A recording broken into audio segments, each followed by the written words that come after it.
Hello everyone and welcome to my YouTube channel. I am Grace, a wife, a mother, a coach, a parent coach at that. So in this YouTube channel we talk about marriage, we talk about parenting, we talk about motherhood, we talk about health, give health tips, we talk about career, finance, we also talk about our work with God as women. So on my YouTube channel today I'm going to be talking to us about a woman in the Bible. She was known as the Woman of Shunamite. You'll find the story in 2 Kings chapter 4, reading at verse 8 through 37. So once upon a time, there lived a city called Shunem, and there was a woman in that city. So she was referred to as the Woman of Shunamite. This woman had access to power. She was wealthy. She had properties. She was in real estate. She had access. She had access even to the palace. Name it. She was a mover and shaker of things.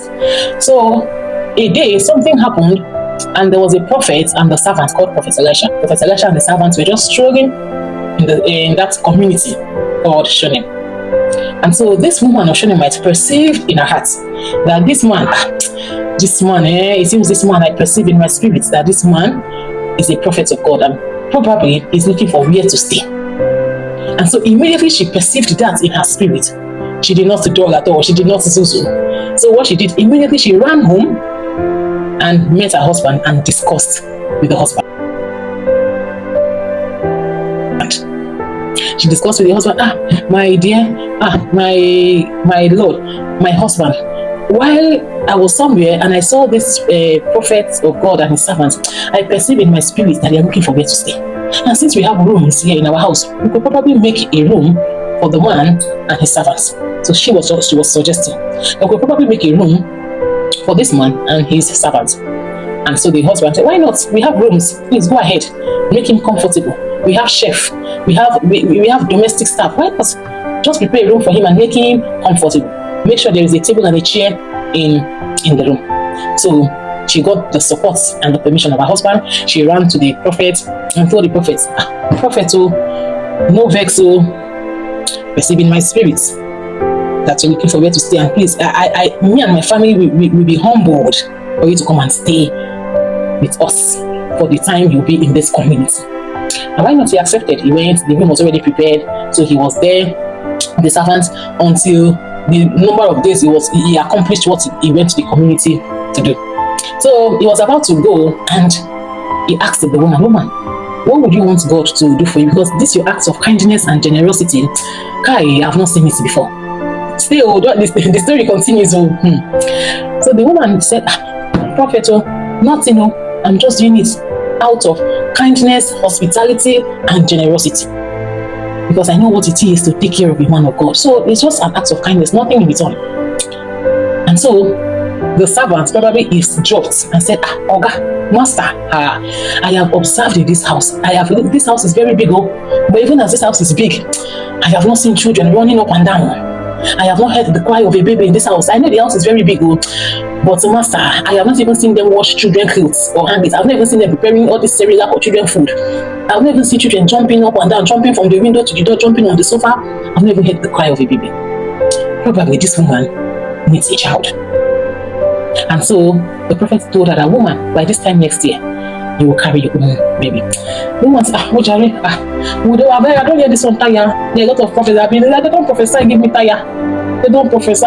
In fact, man of God, my mind is not there again. I've accepted my fate. I have tried so many things. I have done this, I have done that in trying to conceive. The God of prophecy has gone, that I will carry my own baby. But say, well, I just hand everything over to God and I've accepted my fate. So all those things would have dampened the spirit of the man of God, but he still stood on his word and said, by this time next year, you will carry your child. And he didn't need to jump up and down. He said it and he said that was all. And so, in fact, man of God, my mind is not there again. I've accepted my fate. I have tried so many things. I have done this, I have done that in trying to conceive. The God of prophecy has gone, that I will carry my own baby. But say, well, I just hand everything over to God and I've accepted my fate. So all those things would have dampened the spirit of the man of God, but he still stood on his word and said, by this time next year, you will carry your child. And he didn't need to jump up and down. He said it and he said that was all. And so he left.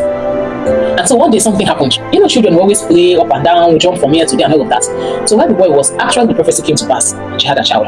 You know, the enemy does not stop at doing what he used to do, to steal, to kill, and to destroy, according to John 10 verse 10. And so the child was just playing, and all of a sudden, my head. That was all. My head. So one of the domestic staff took the child to the father, because the mom was not around. Took the child to the father, and Ogasa, I don't know, he's complaining his head. He says, yeah, why are you bringing him to me? What of his mother? Take him to his mother. Just within the space of that time, take him to his mother. He died. My head. He just died. And so the mom who went out came back. Said, madam, see, we just did house, so Junior been the jump up and down, we've been the play, we normally just say my head, oh. And that was it. So the mom didn't even do anything. Carried the child, went back to that room.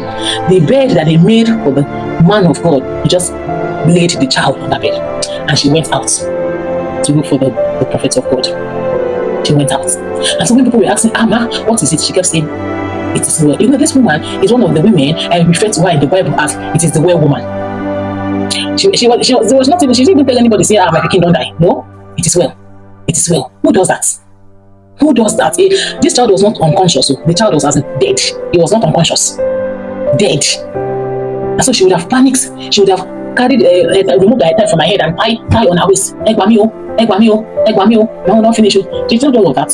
She went straight and told the prophet, your God has disappointed me. I've been doing my own JJ. I tell you, see this speaking something, if I have accepted my fate, he tell me, say, I go, now the picking don't come. What is all this? And so the prophet told, okay, let us go back to the house.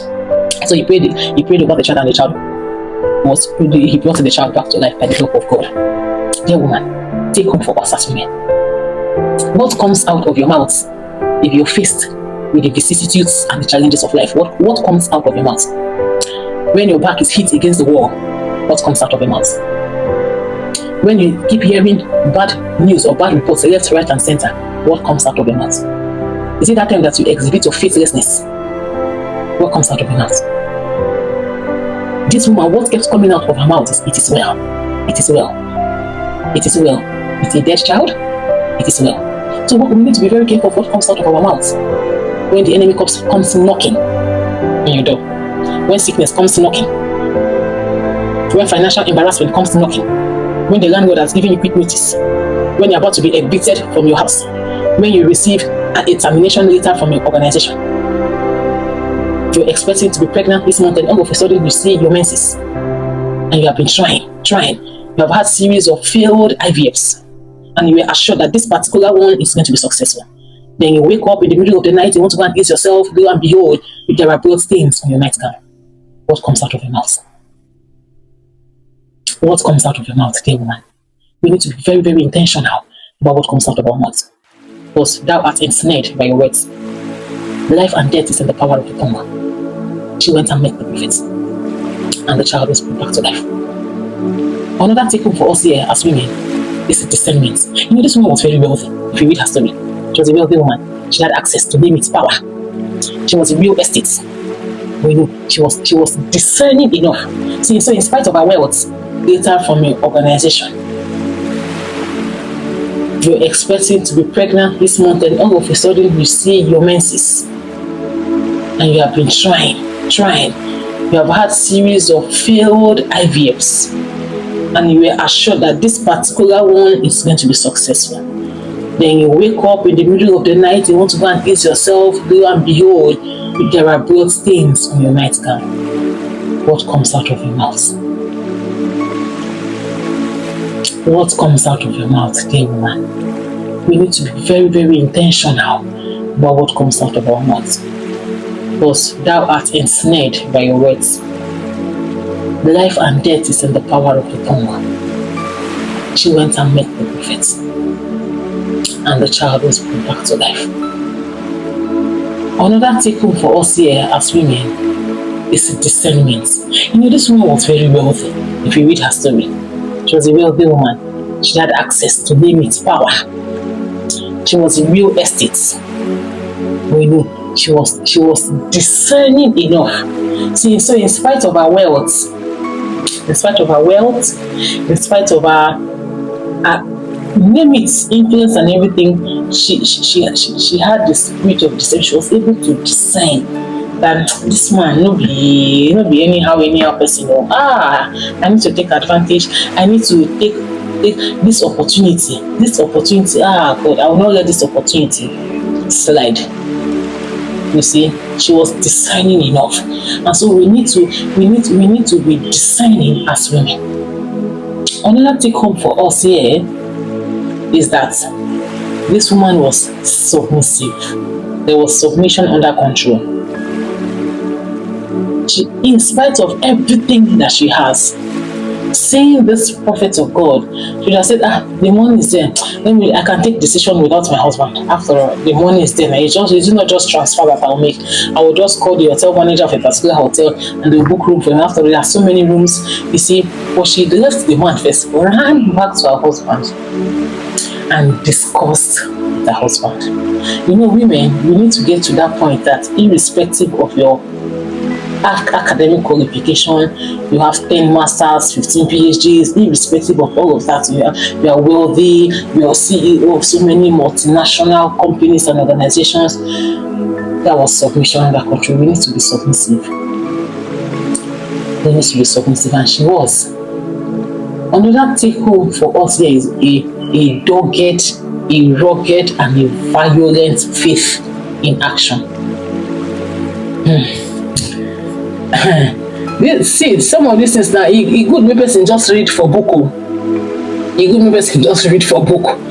Because imagine having a dead child in your hand and you're saying it is well. That was faith. Faith in action. She was calling forth. The child was dead, but she refused to accept that the child was dead. She kept saying it is well. It is well. So that was faith in action. Then also too, another take home for us here as women, always let us learn to take things to God. Very, very important. Let us learn to take things to God. Everything concerning your children, concerning your marriage, concerning your career, your business, concerning your work with Him, let us learn to take things to God. First, be vulnerable with Him. Pour out your heart to Him. The word of the Lord says, present your case and come with a strong reason. Cast all your burdens, cast all your worries onto Him. So we need to take everything to God first. You're struggling with parenting, you're struggling with motherhood. We need to take these things first to God. Tell Him where the thing dey pinch you, how it dey pinch you. Just open up everything and tell Him. And I tell you, you will not regret it. So I would love to read your comments in the comment section. What resonates with you with regarding this woman's story? Because this woman, she's a woman like me and you. What resonates with you? I would like to read your comments in the comment section. Please subscribe to this YouTube channel. Help us to share, like, and subscribe to this YouTube channel. Thank you so much. I'll see you in another video.